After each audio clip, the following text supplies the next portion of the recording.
വീണ്ടും കരയുകയായിരുന്നു ലൈവില്. ഭയങ്കര കരച്ചിലായിരുന്നു. പിന്നീട് കൺഫ്യൂഷൻ റൂമിലൊക്കെ ബിഗ് ബോസ് വിളിപ്പിച്ചിട്ടുണ്ടായിരുന്നു നോറയെ. സംഭവം മറ്റൊന്നുമല്ല, ശ്രീരേഖയും നോറയും തമ്മിലുള്ള വിഷയമാണ്.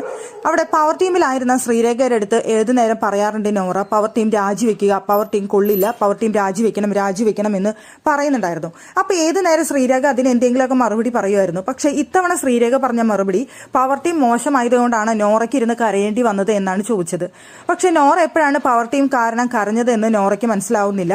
നോറ അത് ആലോചിച്ചിട്ട് എന്തിനെന്നെ വെറുതെ കുറ്റപ്പെടുത്തുന്നു എന്ന് പറഞ്ഞുകൊണ്ടാണ് നോറ അവിടെ വിഷമിച്ച് കരയുന്നുണ്ടായിരുന്നത്. പക്ഷെ ശ്രീരേഖ പറഞ്ഞ എക്സ്പ്ലനേഷൻ എന്താണെന്ന് വെച്ച് കഴിഞ്ഞാൽ, പവർ ടീം അവതരിപ്പിച്ച സ്കിറ്റ് കണ്ടിട്ട് നോറ കരഞ്ഞില്ലേ, അതാണ് ഞാൻ ഉദ്ദേശിച്ചതെന്നാണ്.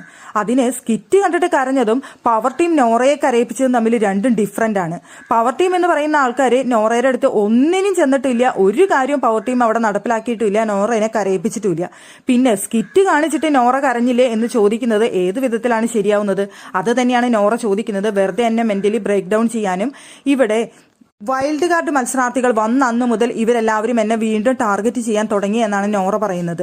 എന്തായാലും ശ്രീരേഖ പറയുന്നതിനോട് എനിക്ക് യോജിക്കാൻ പറ്റിയില്ല. സ്കിറ്റ് അവതരിപ്പിച്ചിട്ട് അതിനെ നോറ കരഞ്ഞു അത്ര. സ്കിറ്റ് അവതരിപ്പിച്ചപ്പോൾ തന്റെ ജീവിതവുമായി അതിന് ബന്ധമുണ്ട് എന്ന് തോന്നിയപ്പോൾ അവിടെ വിഷമമായി നോറ കരഞ്ഞിട്ടുണ്ടായിരിക്കാം. അതും പവർ ടീം കരയിപ്പിച്ചതും തമ്മിൽ ഭയങ്കര വ്യത്യാസമുണ്ട്. ശ്രീരേഖയ്ക്ക് വായിൽ തോന്നിയത് വിളിച്ചു പറഞ്ഞിട്ട് അത് നോറയ്ക്ക് പിന്നെ എന്തെങ്കിലും കിട്ടിയാൽ മതിയല്ലോ. നോറ പിന്നെ അവിടെ നിന്ന് കരയാൻ ആരംഭിച്ചു. അതിനുശേഷം ക്യാമറ നോക്കിയിട്ട് പറഞ്ഞു, എനിക്ക് അടുത്ത ആഴ്ചയിൽ ക്യാപ്റ്റൻ ആവേണ്ടതാണ്, എനിക്ക് നന്നായി മത്സരിക്കേണ്ടതാണ്.